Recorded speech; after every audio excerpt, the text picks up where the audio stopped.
Hello students, welcome back to our YouTube channel service study. Students, आज हम यहाँ पे एक न्यू वीडियो करेंगे और इस वीडियो में हम डिस्कस करेंगे इलेक्ट्रिसिटी का पूरा चैप्टर। ठीक है, मींस ये वीडियो होने वाली है वन शॉट इलेक्ट्रिसिटी की। ठीक है, ये वीडियो रिकमेंड की गई है, मतलब कि किसी स्टूडेंट ने मुझे रिकमेंड किया था कि सर एक वीडियो बना दीजिए इलेक्ट्रिसिटी पे, वन शॉट वीडियो। ठीक है, तो इस वजह से मैं इसको यहाँ पे आप सभी को प्रोवाइड कर रहा हूं। तो आज हम डिस्कस करेंगे फुल चैप्टर इलेक्ट्रिसिटी का। तो सबसे पहले हम यहाँ पे डिस्कस करेंगे कि इलेक्ट्रिसिटी की जरूरत कितनी है आज के टाइम में। तो हमारा चैप्टर कौन सा है बच्चों?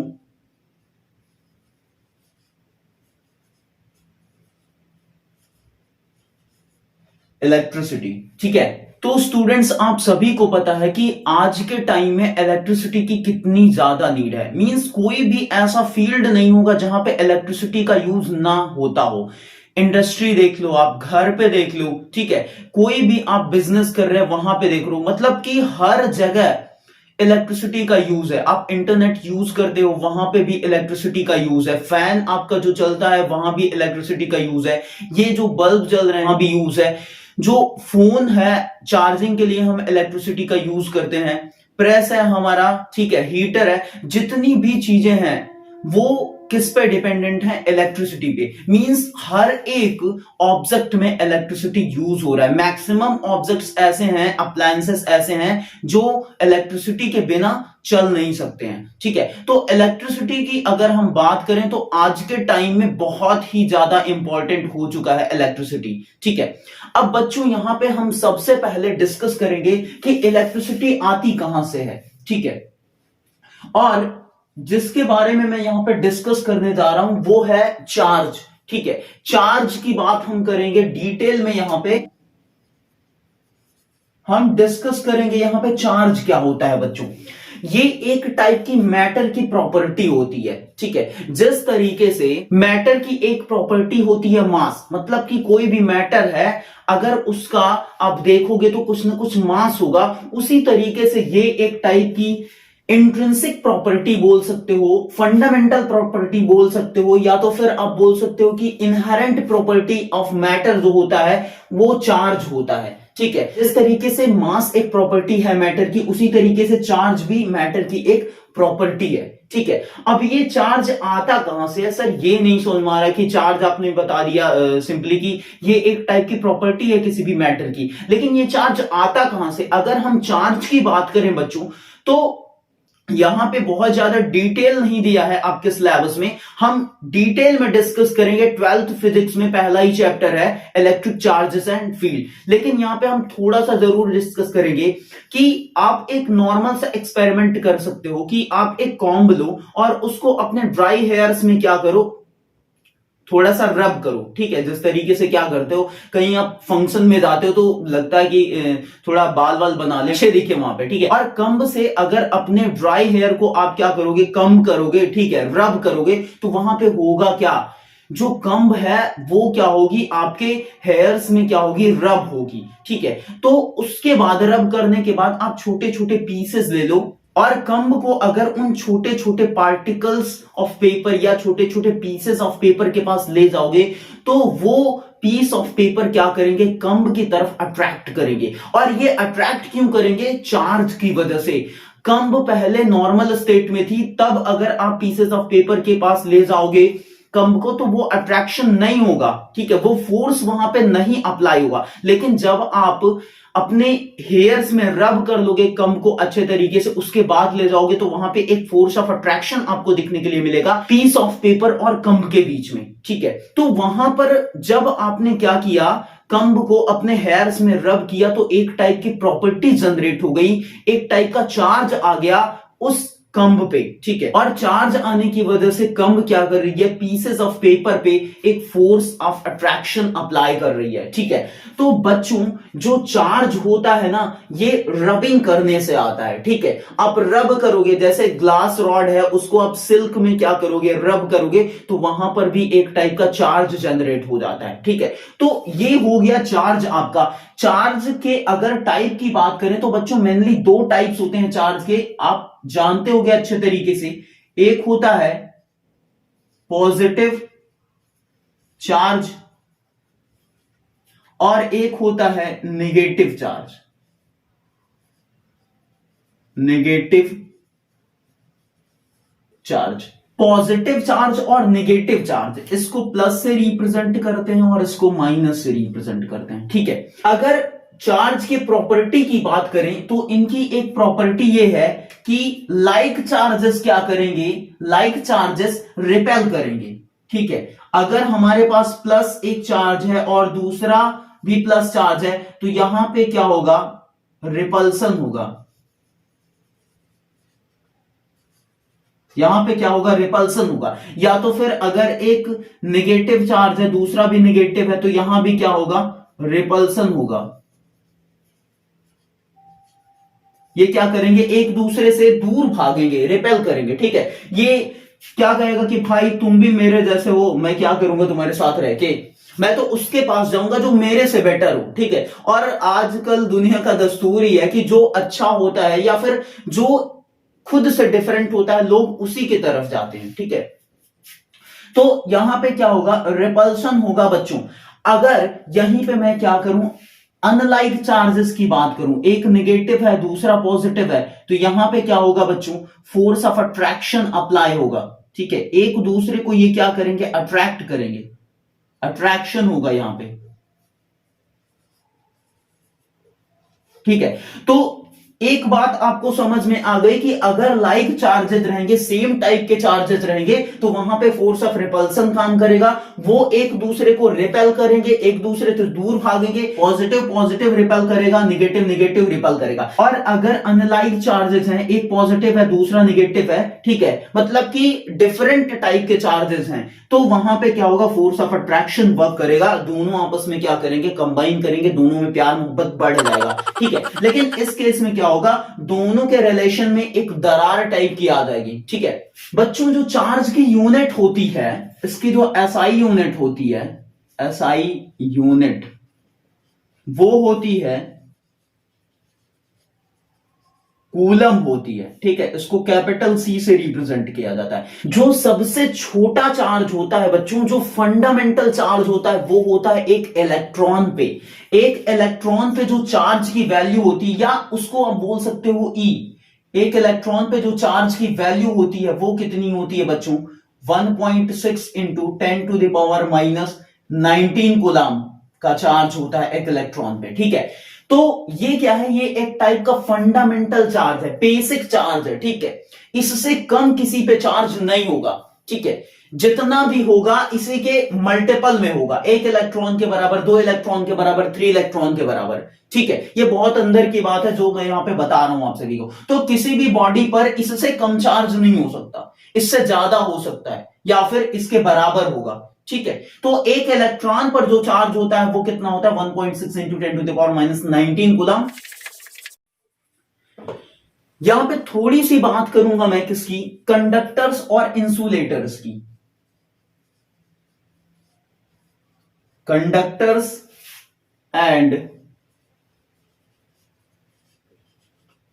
इंसुलेटर्स। ठीक है बच्चों, कंडक्टर्स वो होते हैं जिनमें फ्री इलेक्ट्रॉन्स होते हैं। अब इलेक्ट्रॉन्स के बारे में तो आप सभी को पता होगा, 9th का जो केमिस्ट्री का चैप्टर है, स्ट्रक्चर ऑफ द एटम, वहां पे आपने डिटेल में डिस्कस किया है इलेक्ट्रॉन, प्रोटॉन, न्यूट्रॉन के बारे में। ठीक है, जो सब एटॉमिक पार्टिकल्स हैं, किसके, एटम्स के, एलिमेंट्स के। ठीक है, तो कंडक्टर्स क्या होते हैं, वो सारे सब्सटेंसेस जिसमें फ्री इलेक्ट्रॉन्स होते हैं। ठीक है, अब फ्री इलेक्ट्रॉन्स होंगे तो वो क्या करेंगे बच्चों, वो मूव करेंगे, और जब इलेक्ट्रॉन मूव करता है तो उसी की वजह से क्या होती है, करंट वहां पे जनरेट हो जाती है। या तो फिर आप ये बोल सकते हो कि कंडक्टर्स वो होते हैं जिसमें इजीली करंट फ्लो होती है। ठीक है, या फिर ये बोल सकते हो कि कंडक्टर्स जो होते हैं उनमें फ्री इलेक्ट्रॉन्स होते हैं, और जब फ्री इलेक्ट्रॉन्स होंगे, भाई अगर तुम्हें घर पे बोल दिया जाएगा कि बेटा तुम फ्री हो कुछ भी करने के लिए, तो तुम्हारा जो मन आएगा वो करोगे। ठीक है, पढ़ाई करोगे, सॉन्ग लेशन करोगे, या तो फिर मूवी देखोगे, जो भी मन करेगा वो करोगे। ठीक है, कुछ भी करने के लिए आप फ्री हो, अगर ऐसा बोल दिया गया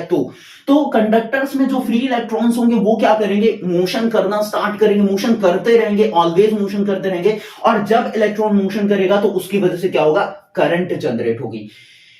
अब कंडक्टर को आप बोल सकते हो कि कंडक्टर्स वो सारे सब्सटेंसेस होते हैं जिनमें इजीली करंट फ्लो होती है या जिनमें फ्री इलेक्ट्रॉन्स होते हैं, और फ्री इलेक्ट्रॉन्स होंगे तो वो मूव करेंगे तो करंट फ्लो होगी। अगर बात करें बच्चों इंसुलेटर्स की, तो ये इसका जस्ट अपोजिट होता है। इंसुलेटर्स में फ्री इलेक्ट्रॉन्स नहीं होते, ठीक है, और इसी कारण हम बोलते हैं कि इंसुलेटर्स वो सब्सटेंसेस हैं जिनमें करंट का फ्लो नहीं होता है या इजीली फ्लो ही नहीं होते हैं, ठीक है।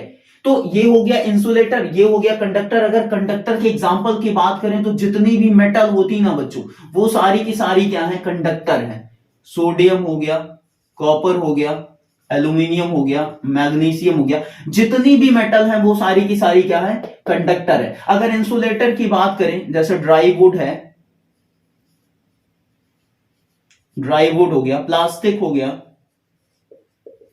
ठीक है, ईटीसी, ये सारे क्या हैं, आपके इंसुलेटर्स हैं। इंसुलेटर्स में कभी आपने देखा प्लास्टिक में कभी करंट फ्लो होती है, नहीं होती है। ड्राई वुड में कभी करंट फ्लो होती है, नहीं होती है, ठीक है। रबर हो गया, ये सारी चीजें क्या है, इंसुलेटर्स हैं, क्योंकि यहां पे करंट इजीली फ्लो ही नहीं होती या फ्लो ही नहीं होती, ये बोल सकते हो, ठीक है, क्लियर है।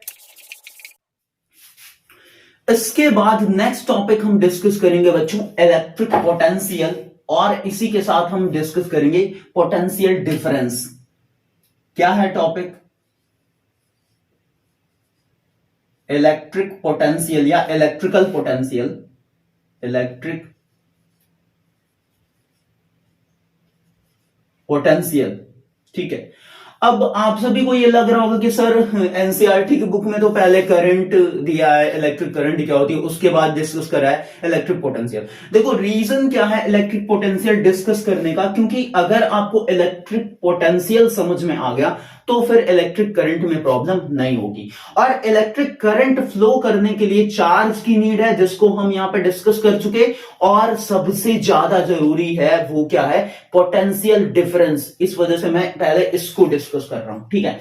तो +1 कूलाम के चार्ज को अगर इंफिनिटी से किसी एक पॉइंट ए तक ले आ रहे हो, तो ले आने में जो वर्क डन करना पड़ेगा वही क्या हो जाएगा बच्चों, पोटेंशियल हो जाएगा। और पोटेंशियल को किससे रिप्रेजेंट करते हैं, वी से, ठीक है, कैपिटल वी से पोटेंशियल को रिप्रेजेंट करते हैं, इलेक्ट्रिक पोटेंशियल, ठीक है।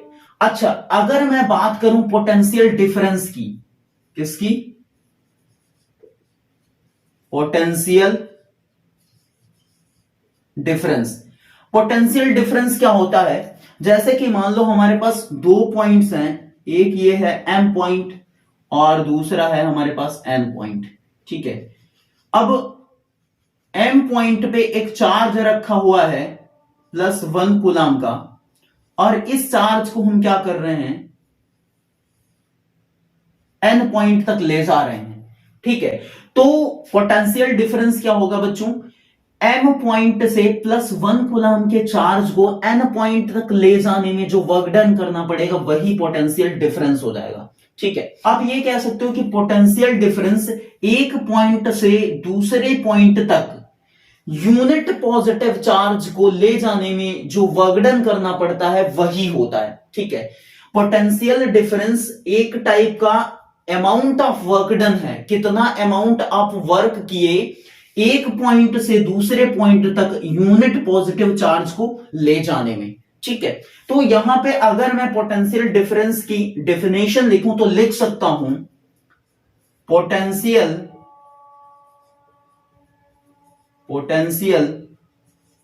Difference is defined as the amount of work done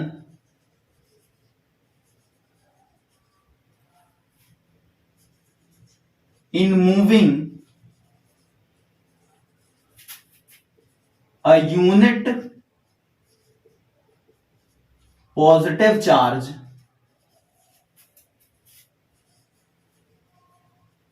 from one point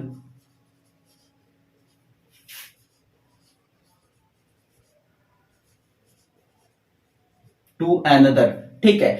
एक पॉइंट से दूसरे पॉइंट तक +1 कूलाम के चार्ज को ले जाने में जो अमाउंट ऑफ वर्क डन करना पड़ेगा वही क्या होगा, आपका पोटेंशियल डिफरेंस होगा। ठीक है, V इज इक्वल टू क्या हो जाएगा, W।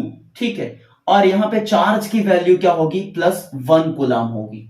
ठीक है, अगर ये 1 कूलाम को हम Q से रिप्लेस कर देंगे तो इसका जो फाइनली फॉर्मूला आ जाएगा वो क्या आ जाएगा बच्चों, वो होगा V is equal to W/Q। ठीक है, एक बात आप ये ध्यान रखना कि कभी कभी आपसे क्वेश्चंस में पूछ लेता है कि कंज्यूम्ड एनर्जी कैलकुलेट करो, तो वहां पे आप यही वर्क डन जो होता है ना उसी को एनर्जी बोल देते हो। क्यों बोल देते हो, क्योंकि जो वर्क डन होता है वो क्या होता है, एनर्जी में कन्वर्ट हो जाता है। तो वहां पे फॉर्मूला आप ये भी लिख सकते हो कि V is equal to E/Q या W/Q, और W ही क्या हो जाएगी, कंज्यूम्ड एनर्जी हो जाएगी। ठीक है, अच्छा अगर हमें पोटेंशियल डिफरेंस या फिर इलेक्ट्रिक पोटेंशियल के यूनिट की बात करूं तो क्या होती है, यूनिट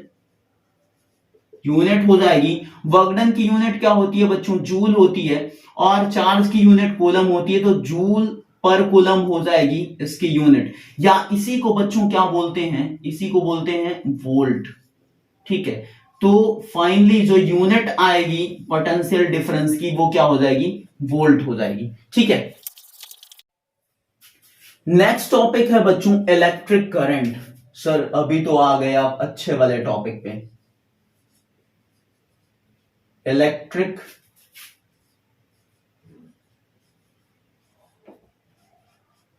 करंट।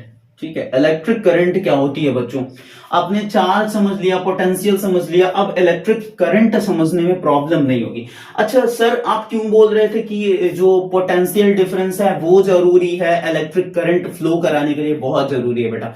जिस तरीके से क्या होता है कि मान लो दो बॉडीज हैं आपके पास, और एक बॉडी में जो हीट है वो दूसरे बॉडी से ज्यादा है या फिर कम है। अगर आप दोनों को कांटेक्ट में ले आओगे तो हीट का फ्लो तभी करेगा जब दोनों ही बॉडीज में जो अमाउंट ऑफ हीट है वो डिफरेंट होगी। ठीक है, अगर एक में ज्यादा है एक में कम है तभी वहां पे हीट का फ्लो स्टार्ट होगा। लेकिन अगर दोनों बॉडीज की हीट का जो अमाउंट है वो इक्वल है तो कभी वहां पे हीट का ट्रांसफर नहीं होगा। ठीक है, तो जिस तरीके से हीट का फ्लो कराने के लिए, हीट का ट्रांसफर कराने के लिए एक बॉडी से दूसरे बॉडी में हीट के अमाउंट में डिफरेंस होना जरूरी है, उसी सेम तरीके से इलेक्ट्रिक करंट फ्लो कराने के लिए किसी भी वायर, किसी भी कंडक्टर के दोनों एंड पे जो पोटेंशियल है उसमें डिफरेंस होना जरूरी है। ठीक है, अभी मैं केवल ये बता रहा हूं कि इलेक्ट्रिक करंट फ्लो कराने के लिए पोटेंशियल डिफरेंस कितना जरूरी है। Without potential difference electric current कभी फ्लो नहीं हो सकती। ठीक है, मान लो एक पॉइंट है आपके पास और इधर एक पॉइंट है, ये है P और इधर है Q।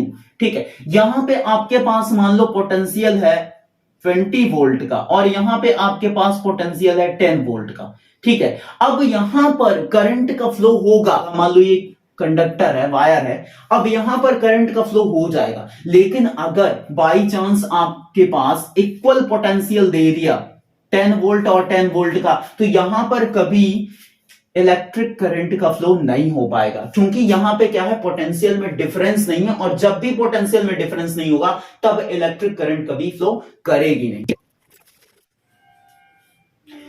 बच्चों इलेक्ट्रिक करंट क्या होती है, सिंपली मैंने डिस्कस किया कि जो कंडक्टर्स होते हैं उसमें क्या होती है, इजीली करंट फ्लो होती है, या फिर वहीं पे मैंने ये भी बताया आप सभी को कि उसमें फ्री इलेक्ट्रॉन्स होते हैं और इलेक्ट्रॉन जब मूव करते हैं तो करंट फ्लो होती है। ठीक है, अब कोई भी कंडक्टर है उसमें जो फ्री इलेक्ट्रॉन्स होते हैं वो जब मूव करते हैं, उनका जब मोशन होता है तभी इलेक्ट्रिक करंट का फ्लो होता है, तभी उसमें इलेक्ट्रिक करंट क्या होती है, पैदा होती है। ठीक है, without flow of charge, without flow of electron किसी भी वायर में, किसी भी कंडक्टर में इलेक्ट्रिक करंट जनरेट नहीं होगी। ठीक है, तो फ्लो ऑफ इलेक्ट्रॉन्स या फ्लो ऑफ चार्ज को ही आप क्या बोलोगे, इलेक्ट्रिक करंट बोलोगे। अब आपको लग रहा होगा कि सर ये तो कंफ्यूज कर रहे हो आप बोल रहे हो कि फ्लो ऑफ चार्ज या फिर फ्लो ऑफ इलेक्ट्रॉन। चार्ज क्या, कोई भी टाइप का चार्ज अगर फ्लो करेगा कंडक्टर में या वायर में तो वहां पे इलेक्ट्रिक करंट प्रोड्यूस होगी? जनरेट होगी? नहीं बेटा, केवल इलेक्ट्रॉन्स के फ्लो की वजह से करंट जनरेट होती है। ये एक टाइप का क्या है, एजम्पशन है। ठीक है, इलेक्ट्रॉन्स जब फ्लो करेंगे किसी भी कंडक्टर में, किसी भी वायर में, तो उस केस में इलेक्ट्रिक करंट फ्लो करना स्टार्ट कर देगी उस कंडक्टर या उस वायर में। ठीक है, अब बच्चों इलेक्ट्रिक करंट को हम कैसे डिफाइन कर सकते हैं? इसको हम लिख सकते हैं कि अमाउंट ऑफ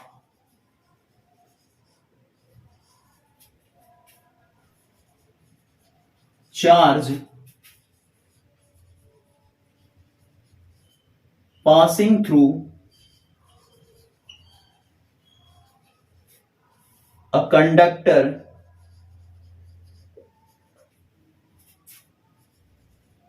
in 1 सेकेंड। ठीक है, 1 सेकेंड में जितना अमाउंट ऑफ चार्ज पास करेगा किसी कंडक्टर में, वही क्या होती है बच्चों, इलेक्ट्रिक करंट होती है। या फिर ये बोल सकते हो कि जो rate of flow of charge होता है, rate of flow of charge, उसी को हम क्या बोलते हैं, करंट बोलते हैं। ठीक है, ये भी लिख सकते हो आप, rate of flow of charge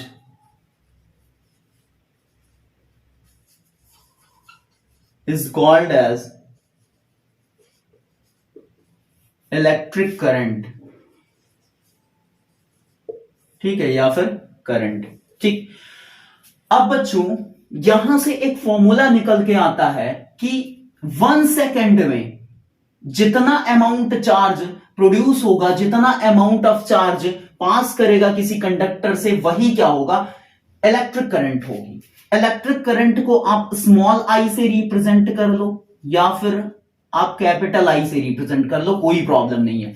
तो electric current is equal to क्या होगा, अमाउंट ऑफ चार्ज, मान लो क्यू चार्ज है, और कितने टाइम में प्रोड्यूस हो, 1 सेकेंड में प्रोड्यूस हो। ठीक है, तो वही क्या होगी, इलेक्ट्रिक करंट होगी। अगर यहां पर टाइम टी है, टी टाइम में मान लो किसी कंडक्टर से क्यू चार्ज फ्लो हो रहा है, Q amount of charge flow हो रहा है, तो उस केस में जो करंट होगी उस कंडक्टर में, जो करंट जनरेट होगी, उसकी वैल्यू क्या होगी, आई होगी। ठीक है, तो यहां पे ये भी बोल सकते हो आपकी rate of flow of charge, ये रेट ही तो लिखा है ना, क्यू बाई टी, चार्ज जिस रेट से फ्लो होगा वही क्या होगी, करंट होगी। अच्छा बच्चों, करंट की जो यूनिट होती है वो क्या होती है, यूनिट, इसकी यूनिट होती है बच्चों एम्पियर, इसकी यूनिट होती है एम्पियर, और इसको कैपिटल ए से रिप्रेजेंट किया जाता है। ठीक है, चार्ज की यूनिट क्या होती है बच्चों, कूलम, और टाइम की यूनिट हो जाएगी सेकंड, तो कूलम पर सेकंड जो होगी वो क्या होगी, वो भी इलेक्ट्रिक करंट की यूनिट होगी, और कूलम पर सेकंड को ही क्या बोला जाता है, एम्पियर बोला जाता है। एम्पियर इसकी क्या है, एसआई यूनिट है। अच्छा, इसकी छोटी यूनिट्स भी होती हैं बच्चों, जैसे कि milli ampere, milli ampere, micro ampere.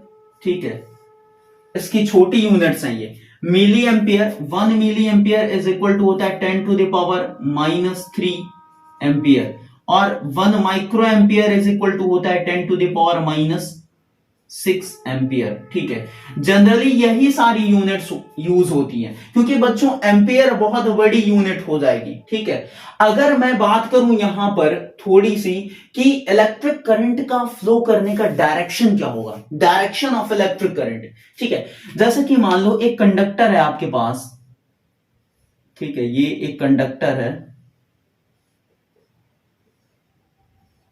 ठीक है, और इसमें से इलेक्ट्रॉन्स क्या हो रहे हैं, फ्लो हो रहे हैं।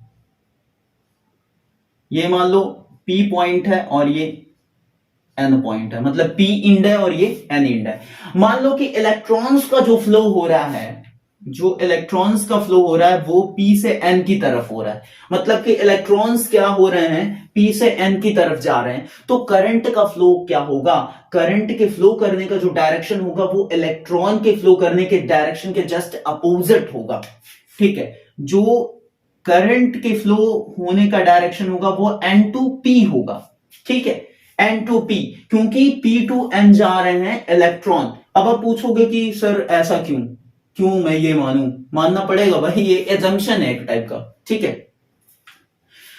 तो सिंपल सी बात है कि इलेक्ट्रॉन जिस डायरेक्शन में फ्लो होंगे करंट उसके अपोजिट फ्लो होगी। एक क्वेश्चन मैंने कम्युनिटी टैब पे डाला था और वहां पे मैंने यही सेम क्वेश्चन करा था आपसे कि इलेक्ट्रिक करंट की डायरेक्शन क्या होगी, इलेक्ट्रॉन के फ्लो करने के अपोजिट डायरेक्शन में या फिर इलेक्ट्रॉन जिस डायरेक्शन में फ्लो होते हैं उसी डायरेक्शन में। तो मैक्सिमम जो वोट्स आए हैं ना वो इसी तरफ गए हैं बच्चों कि जिधर इलेक्ट्रॉन फ्लो होगा उसी तरफ इलेक्ट्रिक करंट का भी फ्लो होगा, वही सेम डायरेक्शन होगी जो इलेक्ट्रॉन के फ्लो करने की डायरेक्शन होती है। गलत है बच्चों, ठीक है।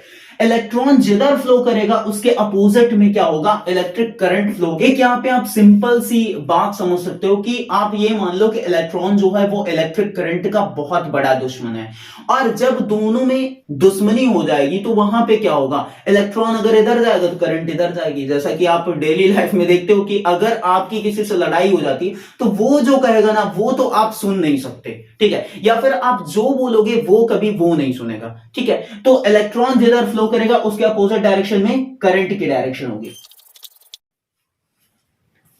इसके बाद थोड़ी सी चर्चा हम यहां पर करेंगे, थोड़ा सा डिस्कशन करेंगे इलेक्ट्रिक सर्किट पे। इलेक्ट्रिक सर्किट क्या होती है? इलेक्ट्रिक सर्किट एक टाइप का वो क्लोज्ड पाथ होता है जिसमें करंट फ्लो होती है, मतलब कि करंट फ्लो करने का जो क्लोज्ड पाथ होता है उसी को हम क्या बोलते हैं, इलेक्ट्रिक सर्किट बोलते हैं। आपके बुक में ढेर सारा इलेक्ट्रिक सर्किट बना हुआ है, जैसे रेजिस्टेंस का जो सिंबल होता है या जो इलेक्ट्रिक सर्किट होती है वो कुछ इस टाइप की होगी, ठीक है। मान लो वैरिंग रेजिस्टेंस का है,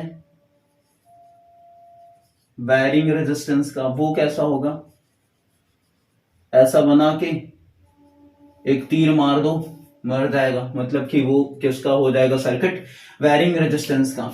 अगर सेल का देखोगे तो सेल का कुछ इस तरीके से होगा, ठीक है, ये पॉजिटिव ये नेगेटिव। जो बड़ा वाला रहता है डंडी वो पॉजिटिव और जो छोटी वाली डंडी रहती वो नेगेटिव होती है, ठीक है। अगर बैटरी का देखोगे वो क्या हो जाएगा, ऐसे रहेगा, ऐसे, फिर ऐसे छोटा सा आएगा ये बड़ा सा, ठीक है, फिर ऐसे छोटा सा आएगा ये बड़ा सा, और फिर ये छोटा सा आ जाएगा, ठीक है, ये नेगेटिव और ये पॉजिटिव, ठीक है। ये क्या हो गया, बैटरी हो गया। ओपन की जो होगी, ओपन की का उसमें केवल ऐसे ऐसे क्या करो, ब्रैकेट लगा दो। जो क्लोज्ड की का रहेगा वो कैसा रहेगा, ऐसे करके यहां पे क्या कर दो, बीच में पॉइंट रख दो, ठीक है, बिंदी जिसको बोलते हैं। अमीटर वोल्ट मीटर का क्या होता है, अमीटर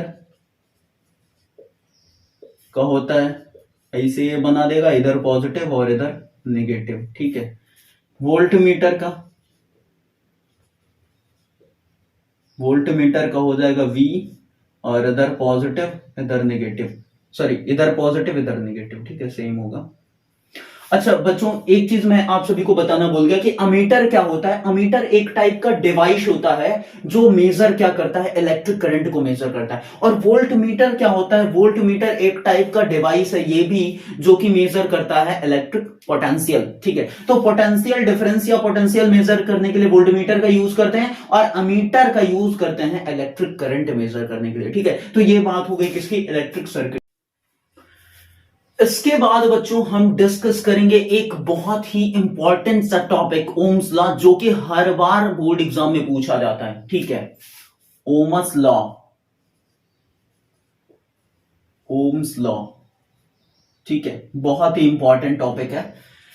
तो बच्चों ओम्स लॉ क्या कहता है, ओम्स लॉ आपने सिंपली पढ़ रखा होगा। सबसे पहले इसका स्टेटमेंट लिखते हैं, at a constant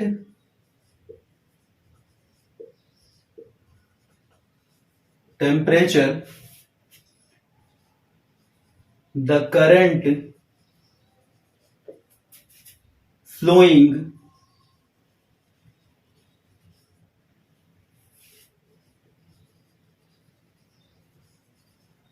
through a conductor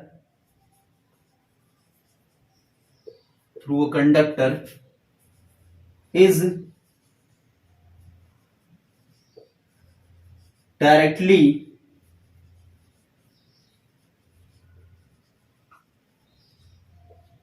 proportional to potential difference या electric potential across its ends. ठीक है, अब बच्चों ये बड़ा सा स्टेटमेंट क्या कह रहा है, बहुत ही इंपॉर्टेंट स्टेटमेंट है। ठीक है, कह रहा है स्टेटमेंट कि कांस्टेंट टेम्परेचर पे किसी कंडक्टर में जो अमाउंट ऑफ करंट फ्लो होगी वो डायरेक्टली प्रोपोर्शनल होगी किसके, पोटेंशियल डिफरेंस के। ठीक है, डायरेक्टली प्रोपोर्शनल होगी पोटेंशियल डिफरेंस के, यही कहता है ओम्स लॉ और कुछ भी नहीं कहता। ठीक है, फिर इसे समझो कि कांस्टेंट टेम्परेचर पे किसी भी कंडक्टर से जो करंट फ्लो होगी वो डायरेक्टली प्रोपोर्शनल होगी पोटेंशियल डिफरेंस के, और पोटेंशियल डिफरेंस कौन सा कहां से आ गया, जो उस कंडक्टर के एंड्स पे होगा। ठीक है, अभी मैंने बात करा कि एक वायर है कंडक्टर, तो इस एंड पे कुछ पोटेंशियल और इस एंड पे कुछ पोटेंशियल। ठीक है, तो ये हो गया हमारा ओम्स लॉ। इसका मैथमेटिकल फॉर्म हम लिख सकते हैं कि I is directly proportional to V, potential difference के। अब बच्चों I is directly proportional to V का मतलब क्या है, आपको लग रहा होगा कि सर इसका मतलब क्या है, डायरेक्टली प्रोपोर्शनल का मतलब क्या होता है। डायरेक्टली प्रोपोर्शनल का मतलब ये होता है कि जैसे जैसे ये चेंज होगा वैसे वैसे ये चेंज होगा, जैसा काम ये करेगा वैसा काम ये भी करेगा। मतलब कि अगर करंट डांस करेगी तो पोटेंशियल डिफरेंस भी क्या करेगा, डांस करेगा, इसको देख देख करके। मतलब मैं ये कहना चाहता हूं कि जिस तरीके से चेंज होगा पोटेंशियल डिफरेंस उसी तरीके से चेंज होगी करंट। ठीक है, ये जैसे चेंज होगा वैसे V चेंज होगा, या V जैसे चेंज होगा वैसे I चेंज होगा। इसको आप लिख सकते हो कि V is directly proportional to I। ठीक है, अब यहां पे प्रोपोर्शनलिटी हटेगी तो एक कांस्टेंट आएगा, प्रोपोर्शनलिटी कांस्टेंट, और वो आता है बच्चों R। ठीक है, I जो था उसको मैंने सेम लिख दिया। अब बच्चों ये R क्या है, ये R एक टाइप का कांस्टेंट है।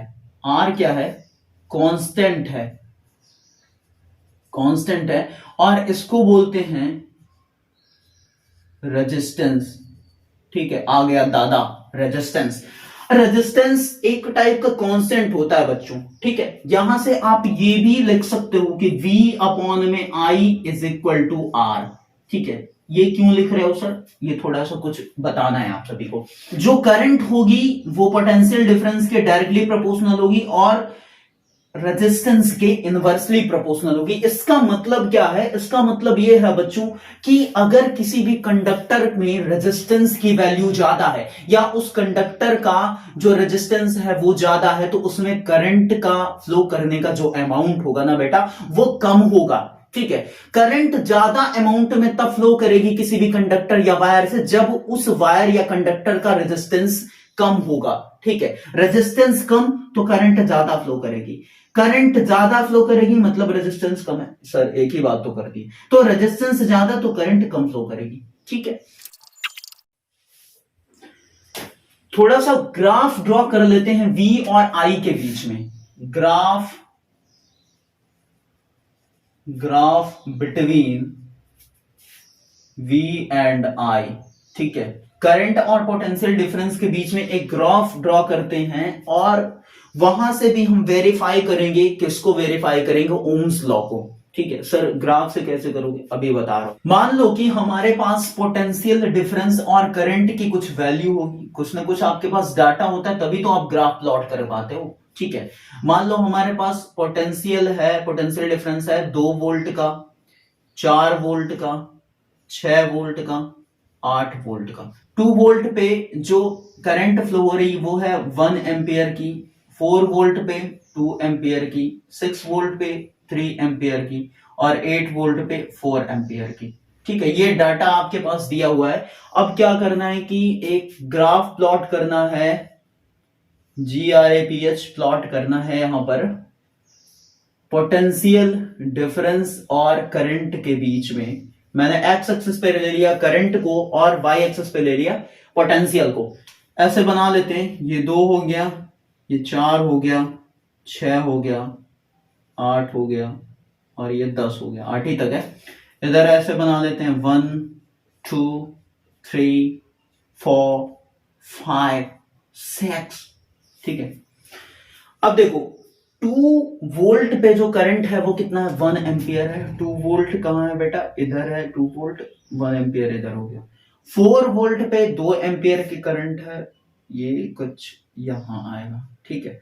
6 वोल्ट पे 3 एम्पियर की करंट है, वो आ जाएगा यहां पर, ठीक है। और 8 वोल्ट पे कितनी है करंट, 4 एम्पियर की करंट है, ठीक है। इस तरीके से ये पॉइंट्स मैंने बना लिए। अब इन पॉइंट्स को ज्वाइन करते हुए हम क्या करेंगे, ग्राफ बनाएंगे, ये कुछ इस तरीके से, ठीक है। थोड़ा स्ट्रेट लाइन नहीं है ग्राफ, बट स्ट्रेट लाइन आना चाहिए। क्यों स्ट्रेट लाइन आना चाहिए वो भी हम डिस्कस करेंगे यहाँ पे। आप स्केल से ड्रॉ करोगे तो अच्छे से स्ट्रेट लाइन आएगा, ठीक है। तो अगर पोटेंशियल डिफरेंस और करंट के बीच का ग्राफ आप प्लॉट करते हो और वो ग्राफ अगर आता है आपका स्ट्रेट लाइन, तो उस केस में ओम्स लॉ वेरीफाई हो जाएगा। कैसे वेरीफाई हो जाएगा बच्चों, देखो V इज इक्वल टू क्या आया था, आई आर आया था, ठीक है, या V is directly proportional to I था, ठीक है। इसका मतलब क्या होता है बच्चों, यही बता दो। इसका मतलब ये होता है कि करंट जैसे चेंज होगी वैसे पोटेंशियल डिफरेंस चेंज होगा। और स्ट्रेट लाइन ग्राफ का मतलब क्या होता है, आपने 9th क्लास में मोशन वाले चैप्टर में पढ़ रखा है कि जो यूनिफॉर्म मोशन होती है उसका जो ग्राफ आता है वो क्या आता है, स्ट्रेट लाइन आता है। या फिर आप बोलोगे कि अगर किसी केस में जो एक्सेलरेशन है वो यूनिफॉर्म एक्सेलरेशन है, तो उस केस में जो ग्राफ आता है वो स्ट्रेट लाइन आता है। डिस्टेंस और किसके बीच में, टाइम के बीच का ग्राफ, या डिस्प्लेसमेंट और टाइम के बीच का ग्राफ मोशन के केस में। और अगर आप बात करोगे यूनिफॉर्म एक्सेलरेशन की, तो वहां पे वेलोसिटी और टाइम के बीच का ग्राफ, या स्पीड और टाइम के बीच का ग्राफ, ठीक है। सर 9th की चीजें भी यहां यूज होगी, हाँ बेटा यूज होंगी, जो भी चीजें तुम पहले पढ़े हो, ठीक है। तो यहां पर अगर पोटेंशियल डिफरेंस और करंट दोनों के बीच में आप ग्राफ प्लॉट करते हो और जो ग्राफ आता है वो आपका अगर स्ट्रेट लाइन आता है, तो हम बोलेंगे कि पोटेंशियल जिस अमाउंट में जिस तरीके से चेंज होगा वैसे ही करंट चेंज होगी। मतलब V is directly proportional to I यहां से वेरीफाई हो रहा है। और यही क्या है बच्चों, यही तो ओम्स लॉ है ना, ठीक है। तो एक चीज मैं आपको यह सजेस्ट करूंगा कि जब भी एग्जाम में अगर आपको बोलता है कि ओम्स लॉ डिफाइन करो, तो नहीं भी बोलता कि आप ग्राफ वेरीफाई करो, ग्राफ के थ्रू वेरीफाई करो, पोटेंशियल और करंट के बीच में ग्राफ प्लॉट करो, तो भी आप प्लॉट करके आओ, उससे एक अच्छा इंप्रेशन बनेगा टीचर के ऊपर। अब यहां पे डिस्कस करेंगे हम रेजिस्टेंस के बारे में। रेजिस्टेंस का इंट्रो तो मैंने दे दिया था, बट यहां पे हम डिटेल में डिस्कस करने जा रहे हैं कि रेजिस्टेंस क्या होता है। अच्छा, अभी मैंने बताया था कि इलेक्ट्रॉन जिस डायरेक्शन में फ्लो करते हैं उसके अपोजिट में करंट का फ्लो होता है। और वहां पे मैंने एक चीज बताई थी कि इलेक्ट्रॉन को करंट का दुश्मन मान लो, सारी चीजें आसान हो जाएगी। वैसे ही रेजिस्टेंस भी क्या है, करंट का दुश्मन है, ठीक है। करंट का दुश्मन का मतलब क्या होता है ये अभी डिस्कस करेंगे। रेजिस्टेंस क्या होता है बच्चों, रेजिस्टेंस एक टाइप की प्रॉपर्टी होती है कंडक्टर की, जो क्या करती है कि कंडक्टर में करंट के फ्लो को अपोज करती है, उसका विरोध करती है, उसको रोकती है। Property of conductor due to which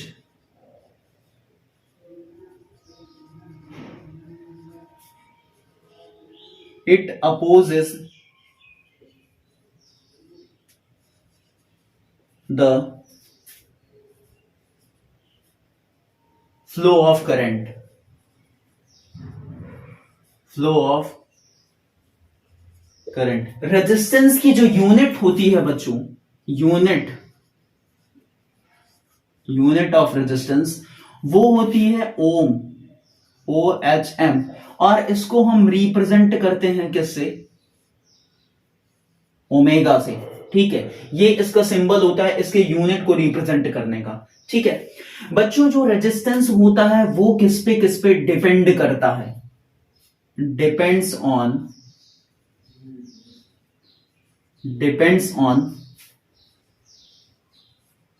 length of the conductor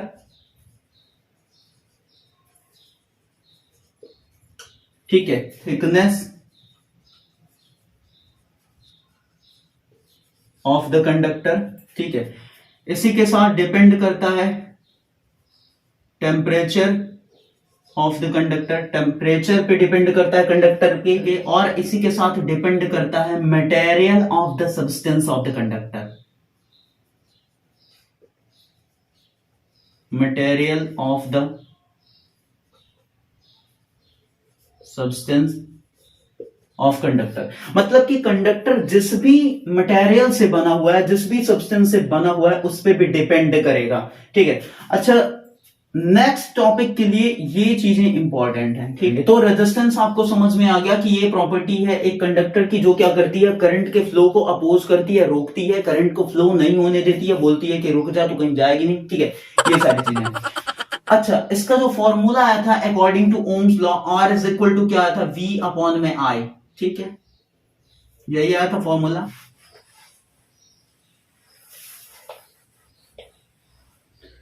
अब यहां पे हम एक इंपॉर्टेंट सा टॉपिक डिस्कस करेंगे।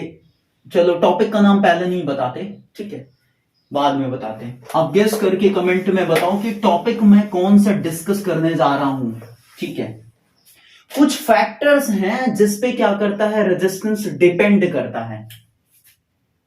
फैक्टर्स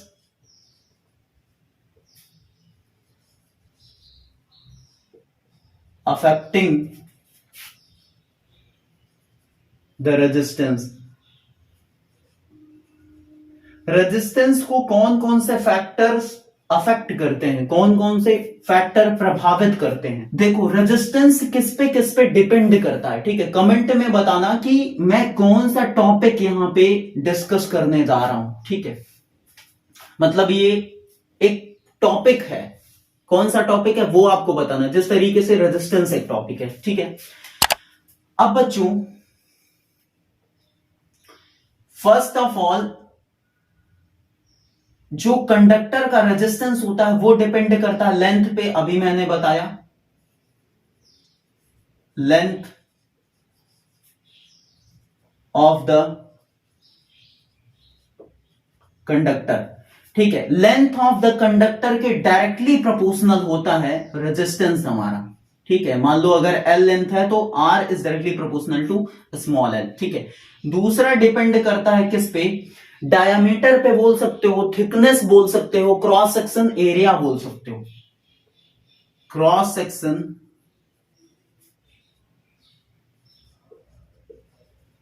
एरिया, ठीक है। जो रेजिस्टेंस होता है वो क्रॉस सेक्शनल एरिया पे भी डिपेंड करता है, और क्रॉस सेक्शनल एरिया के डायरेक्टली प्रोपोर्शनल ना होकर के क्या होता है, इनवर्सली प्रोपोर्शनल होता है, ठीक है। Resistance of the conductor is inversely proportional to cross sectional area of the conductor, ठीक है। थर्ड है आपका, रेजिस्टेंस किस पे डिपेंड करता है, टेम्परेचर ऑफ द कंडक्टर पे, ठीक है। क्रॉस सेक्शनल एरिया के इनवर्सली प्रोपोर्शनल होता है रेजिस्टेंस किसी भी कंडक्टर का। मतलब कि अगर किसी भी कंडक्टर का जो क्रॉस सेक्शनल एरिया है, क्रॉस सेक्शनल एरिया क्या होता है सर, जैसे कि ये है हमारे पास एक कंडक्टर, सपोज करो है तो मार्कर, लेकिन यहां पे हम कंसीडर कर रहे हैं कि एक टाइप का क्या है, कंडक्टर है। इसका ये वाला जो पोर्शन होगा, ये वाला जो एरिया होगा ना, यही क्या होता है, क्रॉस सेक्शनल एरिया। तो अगर किसी भी कंडक्टर का क्रॉस सेक्शनल एरिया ज्यादा है तो उसका रेजिस्टेंस क्या होगा, कम होगा, हो जाएगा। नेचर ऑफ द मटेरियल पे डिपेंड करता है, nature of the material of the conductor, ठीक है। कंडक्टर जिस भी मटेरियल से बना हुआ होता है उसका नेचर कैसा है उस पर भी डिपेंड करता है, ठीक है। एक एक को डिस्कस करते हैं डिटेल में। लेंथ के डायरेक्टली प्रोपोर्शनल होता है किसी भी कंडक्टर का रेजिस्टेंस। मतलब कि अगर दो कंडक्टर हैं और एक की लेंथ है 2 मीटर और एक की लेंथ है 3 मीटर, ठीक है। दो कंडक्टर है, एक मान लो कंडक्टर है C1 और एक है C2। C1 की लेंथ है 2 मीटर और C2 की लेंथ है 3 मीटर।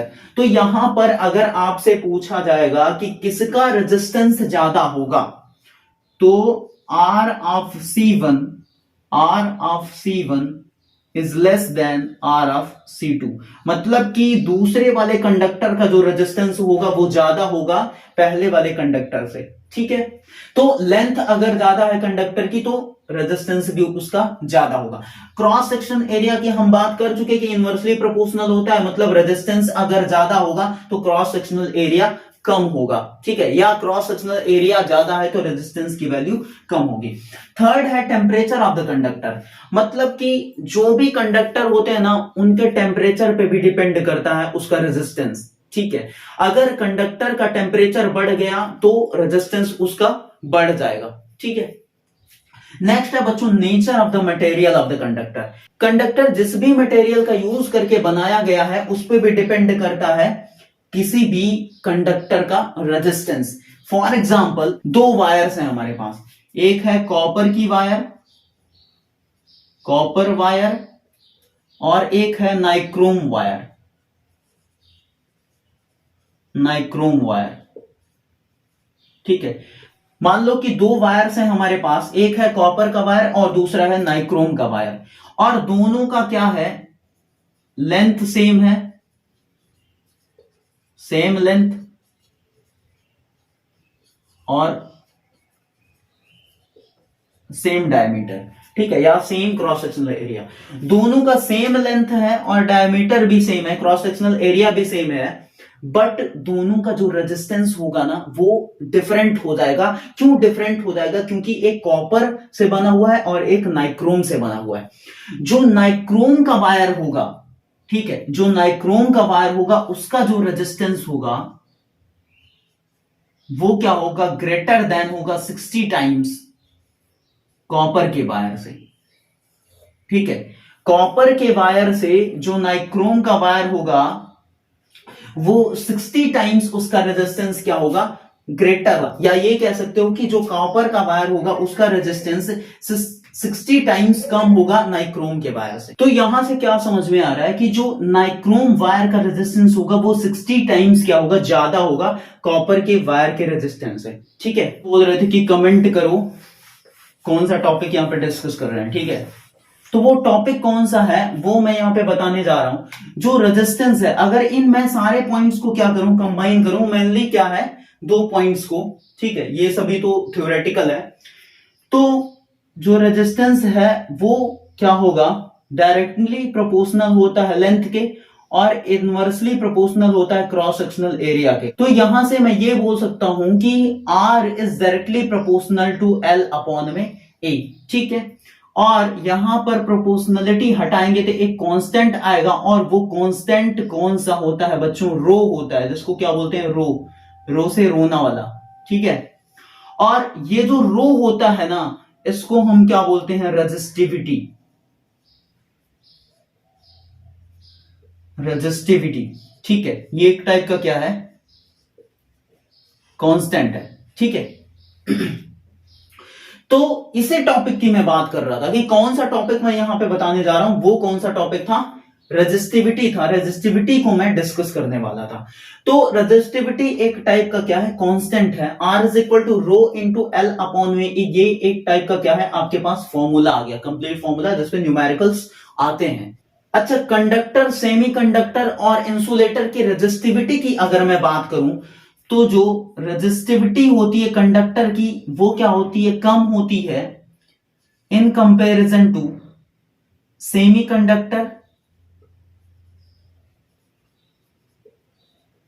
और जो सेमीकंडक्टर की रेजिस्टिविटी होती है वो कम होती है किसके कंपैरिजन में, इंसुलेटर के कंपैरिजन में, ठीक है। I for insulator. Sir semiconductor तो आपने बताया नहीं। सेमीकंडक्टर का मतलब ये होता है कि जिसमें जो गुड कंडक्टर्स नहीं होते, ठीक है, बहुत अच्छे कंडक्टर नहीं होते, बट इसका मतलब ये भी नहीं है कि वो इंसुलेटर होते हैं, ठीक है। सेमीकंडक्टर का मतलब आधा कंडक्टर और आधा इंसुलेटर बोल सकते हैं। तो यहां पे आधा कंडक्टर होता है आपका, इसमें कुछ टाइप की इंप्योरिटीज को मिक्सअप किया जाता है और उसके बाद इसको क्या किया जाता है, कंडक्शन के लिए प्रिपेयर किया जाता है, ठीक है, करंट फ्लो कराने के लिए प्रिपेयर किया जाता है। तो जो रेजिस्टिविटी होती है कंडक्टर की वो क्या होती है, कम होती है, और जो सेमीकंडक्टर की रेजिस्टिविटी होगी वो कंडक्टर से ज्यादा होगी, और जो इंसुलेटर की रेजिस्टिविटी होगी वो इन दोनों से ज्यादा होगी, ये रेजिस्टिविटी की जो यूनिट होती है बच्चों, यूनिट ऑफ रेजिस्टिविटी, वो क्या होगी बच्चों, क्या हो जाएगी, यहां से रो इज इक्वल टू हो जाएगा R इंटू ए अपॉन में L, और सबकी यूनिट रख दो। रेजिस्टेंस की यूनिट क्या होगी बच्चों, ओम होगी। एरिया की यूनिट क्या होती है, मीटर स्क्वायर ले लो, और लेंथ की यूनिट मीटर, तो 1 मीटर से मीटर उड़ जाएगा, यहां पे क्या बचेगा, ओम इंटू मीटर। तो रेजिस्टिविटी की जो यूनिट आएगी बच्चों वो क्या आएगी, ओम इंटू मीटर आएगी। ठीक है, तो रेजिस्टिविटी की फाइनली जो यूनिट आ रही है वो आ रही है ohm into metre. Next topic हम डिस्कस करेंगे बच्चों, combination of resistors. Combination of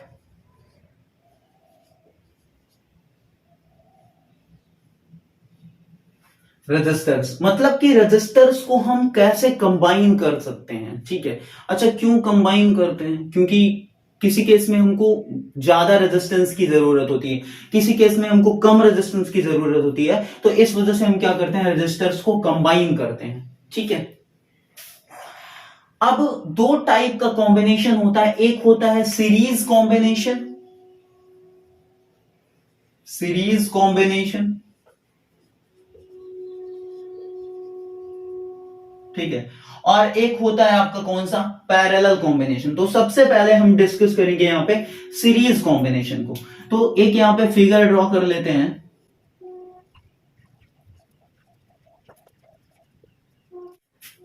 ये हो गया R1 रेजिस्टेंस, ये R2 रेजिस्टेंस, और ये R3। ठीक है, सबके अक्रॉस में पोटेंशियल डिफरेंस होगा, ये हो गया V1 R1 के अक्रॉस, R2 के अक्रॉस में V2, और R3 के अक्रॉस में V3।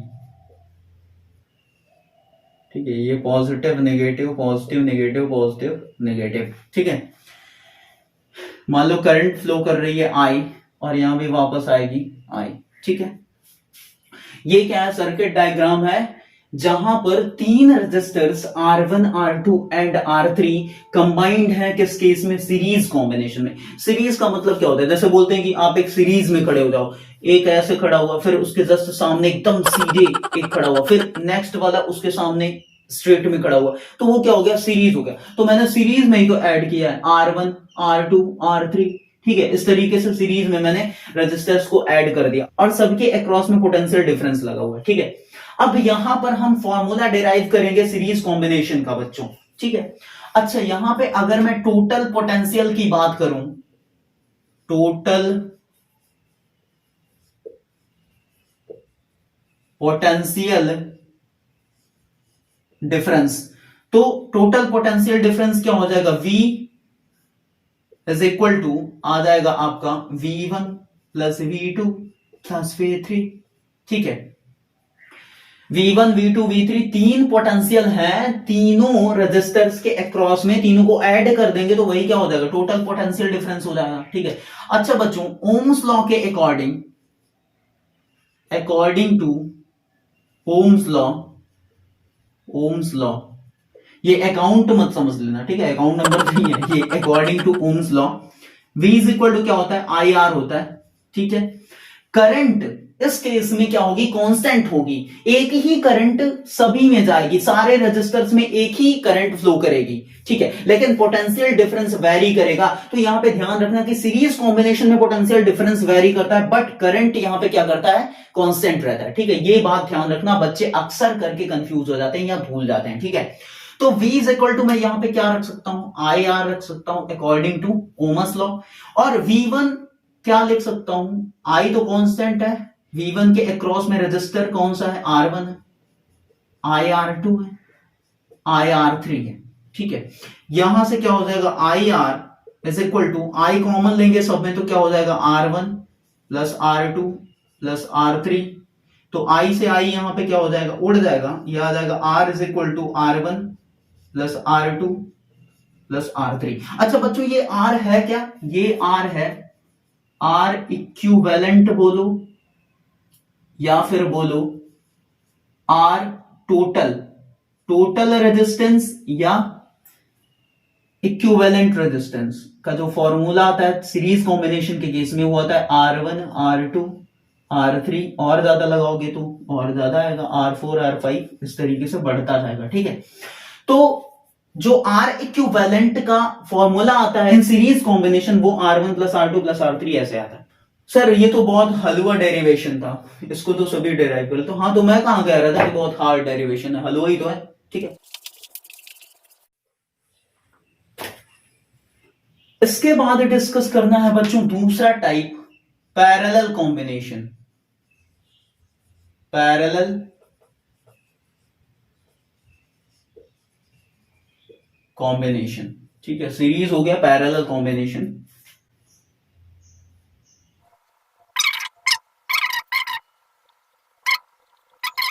ठीक है, ये हो गया R1, ये हो गया R2, ये हो गया R3, और सभी के अक्रॉस में यहां पे एक पोटेंशियल लगा रहेगा, या वोल्ट मीटर आप बोल सकते हो।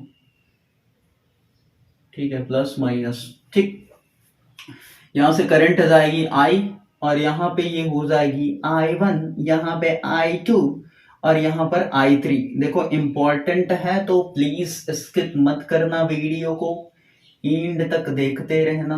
ठीक है, अगर आपको बोरिंग लगता है तो भी देखना, ठीक है, बट आई होप कि बोरिंग नहीं लगेगा। ठीक है, ये तीन टाइप के रेजिस्टर्स हैं, R1 R2 और R3, जिनका रेजिस्टेंस है, और उनको मैंने पैरेलल कॉम्बाइन किया है। पैरेलल का मतलब क्या सर, दो लाइन पैरेलल है, ये ऐसे बनाओगे ऐसे बनाओगे, दोनों के बीच की डिस्टेंस क्या हो, सेम हो हर एक पॉइंट पे। ठीक है, वही तो होता है ना पैरेलल। ठीक है, तो पैरेलल कॉम्बिनेशन में मैंने क्या कर दिया है, रेजिस्टर्स को कंबाइन कर दिया है।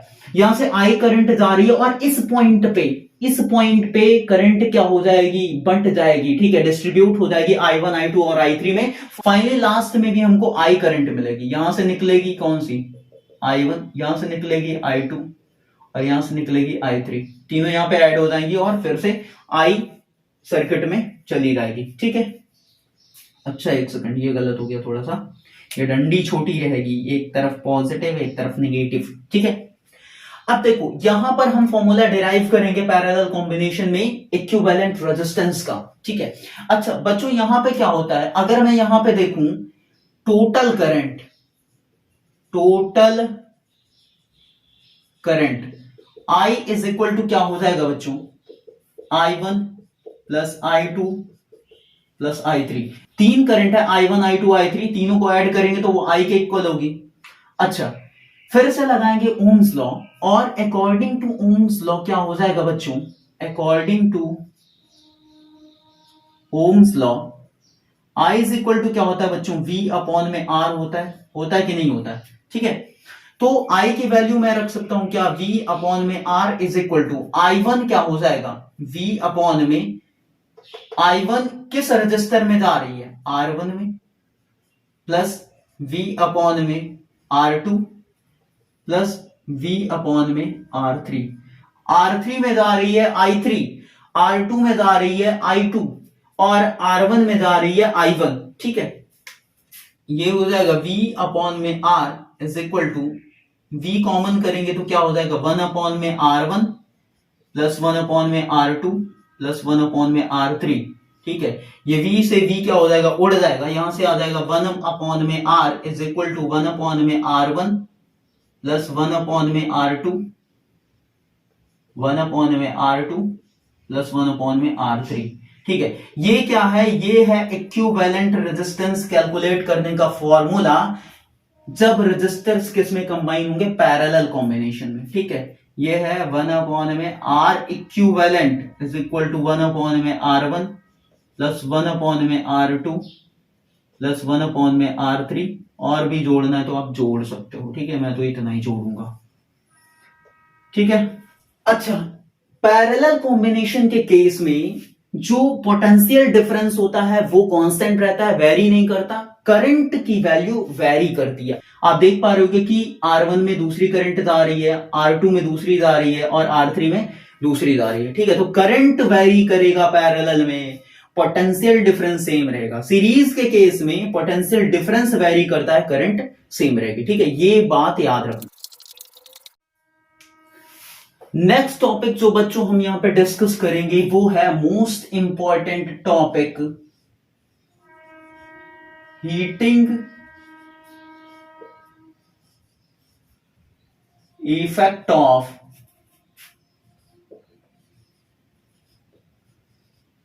Electric current. ठीक है, इलेक्ट्रिक करंट का हीटिंग इफेक्ट क्या होता है। सपोज करो कि हमारे पास क्या है, एक हाई रेजिस्टेंस वायर है, मान लो नाइक्रोम का वायर मैंने ले लिया और उसमें कंटिन्यूअसली क्या हो रही है, करंट फ्लो हो रही है, करंट फ्लो हो रही है। तो अगर कंटिन्यूअसली करंट फ्लो होगी तो जो नाइक्रोम का वायर होगा वो क्या हो जाएगा, हीट हो जाएगा। और जब नाइक्रोम का वायर हीट हो जाएगा तो वो हीट प्रोड्यूस करने लगेगा, हीट निकालने लगेगा। तो ये जो प्रोसेस है ना हीट प्रोड्यूस करने का, वही क्या बोला जाता है, heating effect of electric current. जब मैंने कंटिन्यूअसली नाइक्रोम के वायर में करंट फ्लो कराई लगातार, तो उस केस में क्या हो रहा है कि नाइक्रोम का जो वायर है वो हीट हो गया और हीट होने के बाद हीट प्रोड्यूस करने लगा। तो उसी को हम क्या कहेंगे, heating effect of electric current. For example बच्चों, इलेक्ट्रिक फ्यूज, इलेक्ट्रिक फ्यूज, ठीक है, फिलामेंट ऑफ बल्ब, उसके बाद आयरन, ठीक है, इलेक्ट्रिक आयरन,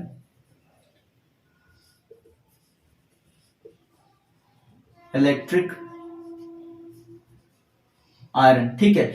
ढेर सारे हमारे पास क्या है, अप्लायंसेस हैं, इलेक्ट्रिकल अप्लायंसेस हैं जो कि बेस्ड हैं किस पे, इस प्रिंसिपल पे, heating effect of electric current पे बेस्ड हैं। ठीक है, इलेक्ट्रिक फ्यूज जो आप घर में यूज करते हो, उसका जो वायर होता है ना, उसका जो मेल्टिंग पॉइंट होता है वो बहुत ही कम होता है। तो ये भी किस पे वर्क करता है, heating effect of electric current पे। नेक्स्ट है फिलामेंट ऑफ बल्ब। बल्ब में जो फिलामेंट यूज होता है वो किस सब्सटेंस का बना होता है, किस मटेरियल का, टंगस्टन का। क्यों टंगस्टन का बना होता है, क्योंकि टंगस्टन का जो मेल्टिंग पॉइंट होता है वो बहुत ही क्या होता है, हाई होता है। और हाई मेल्टिंग पॉइंट होने की वजह से चाहे जितनी आप करंट फ्लो कराओगे, वो फिलामेंट हीट तो हो जाएगा लेकिन वो जल्दी क्या होगा, खराब नहीं होगा। ठीक है, इसकी वजह से हम यूज करते हैं। फिर है हमारा इलेक्ट्रिक आयरन। घर में आप जो क्लॉथ्स क्या करते हो, प्रेस करते हो, ठीक है, तो उस केस में भी क्या होता है कि वहां पर नाइक्रोम जैसे वायर्स का यूज होता है, जिसकी वजह से क्या होता है कि कंटिन्यूअसली करंट फ्लो करने की वजह से वो हीट हो जाता है, और हीट हो जाता है तभी तो आप क्या कर पाते हो, क्लॉथ्स को अच्छे से प्रेस कर पाते हो। ठीक है, तो इलेक्ट्रिक आयरन भी किस पे बेस्ड है, किस प्रिंसिपल पे, heating effect of electric current पे। ठीक है, जो घर में हीटर यूज होता है, ठीक है, उसमें भी क्या होता है, यही वाला प्रिंसिपल अप्लाई होता है। ठीक है, जो घर में क्या होता है, वाटर हीटर होता है, उसमें क्या होता है, आपने प्लग लगा दिया, रॉड में कंटिन्यूअसली करंट फ्लो होती है और वो रॉड धीरे धीरे क्या करती है, जब स्टार्टिंग में आप मान लो कोई आपके पास क्या है, बकेट है, उसमें आपने वो वाटर हीटर वाली रॉड डाल दिया और प्लग आपने लगा के स्विच ऑन कर दिया। ठीक है, उसके बाद क्या होगा कि स्टार्टिंग में देखोगे 1 मिनट में तो वो कम हीट रहेगा, जो पानी रहेगा आपका वो कम वार्म रहेगा, लेकिन थोड़े टाइम के बाद वो क्या होगा, उसमें कंटिन्यूअसली करंट फ्लो कराने की वजह से जो रॉड है ना वाटर हीटर की, वो क्या करेगी, बहुत ज्यादा हीट प्रोड्यूस करने लगेगी, और उस हीट की वजह से जो हमारा वाटर है बकेट में वो क्या हो जाएगा, हीट हो जाएगा, वार्म हो जाएगा। ठीक है, तो ये भी किस पे बेस्ड होता है, वाटर हीटर, यहां पे लिख सकते हो वाटर हीटर। ठीक है, इसका तो नाम ही है हीटर, हीटर का मतलब क्या होता है, गर्म करना। ठीक है, तो ये सारे अप्लायंसेस, इसके अलावा ढेर सारे और अप्लायंसेस हैं जो कि heating effect of electric current पे वर्क करते हैं। नेक्स्ट टॉपिक है बच्चों power, electric power, electric power. ठीक है, इलेक्ट्रिक पावर क्या होती है, ये सिंपली क्या होती है, रेट ऑफ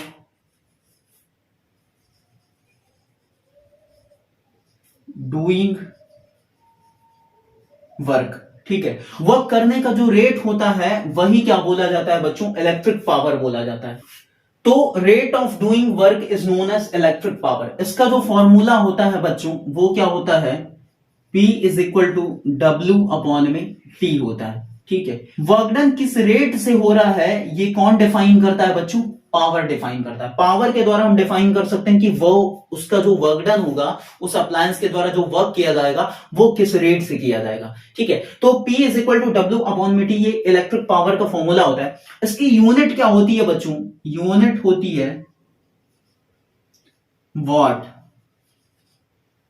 ठीक है, इसकी यूनिट होती है वॉट, इसको W से रिप्रेजेंट करते हैं। ठीक है बच्चों, जो वर्क डन की यूनिट होती है वो होती है जूल, और जो टाइम की यूनिट होती है यहां पे वो होती है सेकंड। तो जूल पर सेकंड जो यूनिट होगी वही क्या बोली जाएगी, पावर की यूनिट, और इसी को हम क्या बोलते हैं, वॉट बोलते हैं। ठीक है, इसकी और भी यूनिट्स होती हैं, किलोवॉट, किलोवॉट होता है 1 kilowatt is equal to 10 to the power 3 watt हो जाएगा। मेगावाट होता है, megawatt 1 megawatt is equal to 10 to the power 6 watt. ठीक है बच्चों, जो पावर का फॉर्मूला होता है वो क्या होता है, P is equal to W upon में T होता है। ये वर्क डन किस में कन्वर्ट हो जाता है, एनर्जी में। तो यहां पे पावर का फॉर्मूला आ जाता है E अपॉन में T आ जाता है। कभी आपको मान लो न्यूमेरिकल्स में दे दिया E की वैल्यू, एनर्जी दे देगा, इलेक्ट्रिकल एनर्जी, और उस केस में बोलेगा पावर कैलकुलेट करो, तो आपको कंफ्यूज नहीं होना है, P is equal to E upon में T यूज कर सकते हो। ठीक है, यहां से E का जो वैल्यू आएगा वो आ जाएगा पावर इंटू टाइम। तो इलेक्ट्रिकल एनर्जी का जो फॉर्मूला होता है वो होता है P इंटू टी। ये क्या है, इलेक्ट्रिकल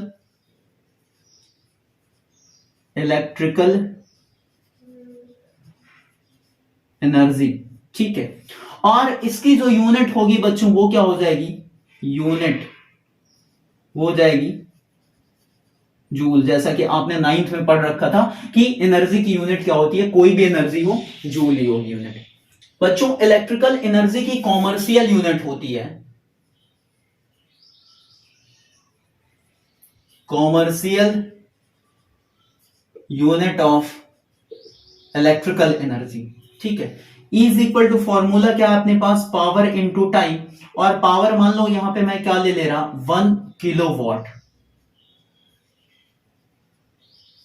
1 किलोवॉट ले रहा, और टाइम किस में रख रहा, आवर्स में रख रहा, 1 आवर है। ठीक, अगर 1 किलोवॉट को वॉट में कन्वर्ट करूंगा तो कितना हो जाएगा, 1000 वॉट इंटू क्या होगा 1 आवर को अगर मैं सेकंड में कन्वर्ट करता हूं तो कितना हो जाएगा, 3600 सेकंड। ठीक है, ये कितना हो जाएगा, 3.6 इंटू 3 और 2 5 और एक पॉइंट लगा है तो 10 टू द पावर 6 हो जाएगा। ठीक है, 3.6 इंटू 10 टू द पावर 6 क्या हो जाएगा, वॉट इंटू सेकेंड हो जाएगा। ये क्या है, कॉमर्शियल यूनिट है एनर्जी की। ठीक है, अब बच्चों ये वॉट इंटू सेकेंड क्या होगा, पावर की यूनिट क्या है वॉट, और टाइम की यूनिट क्या है सेकेंड, तो वॉट इंटू सेकेंड क्या हो जाएगा, यही तो है ना जूल। तो E इज इक्वल टू क्या हो जाएगा, 3.6 into 10 to the power 6 joule. ठीक है, और ये क्या है बच्चों, ये है जो इलेक्ट्रिकल एनर्जी है वो है 1 किलोवाट आवर। ठीक है, is equal to 3.6 into 10 to the power 6 joule. कभी आपसे ये पूछेगा, कभी क्या, ये बहुत ही इंपॉर्टेंट है, आपसे ये वैल्यू जरूर पूछता है। ठीक है, कि 1 किलोवाट आवर जो होता है वो जूल में उसकी कितनी वैल्यू होगी, 3.6 into 10 to the power 6 joule. ठीक है, मतलब कि किलोवाट आवर का कन्वर्जन जूल में ऐसे आप कर सकते हो। अच्छा, अब कुछ लोगों को लग रहा होगा कि सर ये तो यूनिट है किसकी, पावर की। बेटा ये पावर की यूनिट नहीं है, केवल किलोवाट नहीं है, यहाँ पे आवर्स का भी मल्टीप्लाई किया है, और जब पावर के साथ टाइम का मल्टीप्लाई किया जाता है और यहाँ पे पावर किलोवाट में है और टाइम आवर्स में है तो क्या हो जाएगा, तो ये यूनिट किसकी है बच्चों, ये इलेक्ट्रिकल एनर्जी की यूनिट हो गई ना, किलोवाट आवर। इसी वजह से बोला जाता है कि ये कॉमर्शियल यूनिट है इलेक्ट्रिकल एनर्जी की। कॉमर्शियल क्यों? क्योंकि ये यूज किया जाता है। जैसे घर में जो अप्लायंसेस हैं, पूरी जो इलेक्ट्रिकल एनर्जी कैलकुलेट करनी रहती है, उसमें यूज किया जाता है किलोवाट आवर का। ठीक है, जो एनर्जी होती है किलोवाट आवर में मेजर करी जाती है। ठीक है, एक छोटा सा टॉपिक और है, डिफरेंट फॉर्मूले ऑफ पावर। ठीक है, पावर के डिफरेंट फॉर्मूलेज होते हैं बच्चों। P is equal to W upon में T होता है। पोटेंशियल डिफरेंस का फॉर्मूला क्या होता है? W अपॉन में Q होता है। ठीक है, यहां से W इज इक्वल टू क्या हो जाएगा? Q इंटू V हो जाएगा, या V इंटू Q हो जाएगा। इसको भी कैपिटल रख लो। तो W की वैल्यू यहां से मैं क्या रख सकता हूं? P is equal to W is equal to V into Q upon में T। ठीक, आप क्या कर सकते हो? Q बाई T ये किसकी वैल्यू है? ये है करंट की value. I is equal to Q by T आपने पढ़े रखा है, मैंने पढ़ा है। P is equal to VI, ये फॉर्मूला आ जाएगा किसका? पावर का अगला फॉर्मूला। ठीक है, एक तो ये हुआ मेन वाला, और उसके बाद ये वाला फॉर्मूला है। अब देखो, ओम्स लॉ यूज करेंगे तो एक और फॉर्मूला बन जाएगा। P is equal to V into I है, और I के जगह पे मैं क्या रख सकता हूं? According to Ohm's law I is equal to क्या होता है? V अपॉन में R होता है। तो ये हो जाएगा इंटू V अपॉन में R, तो ये कितना हो जाएगा? V square by R। तो पावर का एक और फॉर्मूला आ गया, V स्क्वायर बाई R। ठीक है, अगर इसी को मैं क्या कर दूं, यहां पे power is equal to V into I होता है हमारे पास, V इंटू आई होता है। यहां पे अगर मैं ओम्स लॉ से पोटेंशियल डिफरेंस की वैल्यू रख दूं IR, तो उस केस में क्या आ जाएगा फॉर्मूला? IR इंटू एक और I है यहां पे, तो ये हो जाएगा I स्क्वायर R। ठीक है, ये हो गया पावर का फॉर्मूला। ठीक है, तो पावर के इतने फॉर्मूले हैं, W अपॉन में T, P is equal to VI, P is equal to V square by R, और P is equal to I square R। ठीक है, इस तरीके से एक और फॉर्मूला बन जाएगा किसका? इलेक्ट्रिकल एनर्जी का, और उसी को हम क्या बोलते हैं? हीट एनर्जी बोलते हैं। क्या बन जाएगा? देखो, इलेक्ट्रिकल एनर्जी का फॉर्मूला क्या होता है? Power into time. ठीक है, अब पावर का फॉर्मूला अगर मैं ये रखूंगा I स्क्वायर R, ठीक है, इंटू टाइम, तो ये क्या हो जाएगा? I square RT। तो इस केस में क्या हो जाएगा? हीट एनर्जी हो जाएगी I square R into T. तो ये एक फॉर्मूला होता है। अब ये कहां से आया, ये आप बता सकते हो कि कहां से आ रहा है। जो हीट एनर्जी होती है, हीट एनर्जी होती है, वो डायरेक्टली प्रोपोर्शनल होती है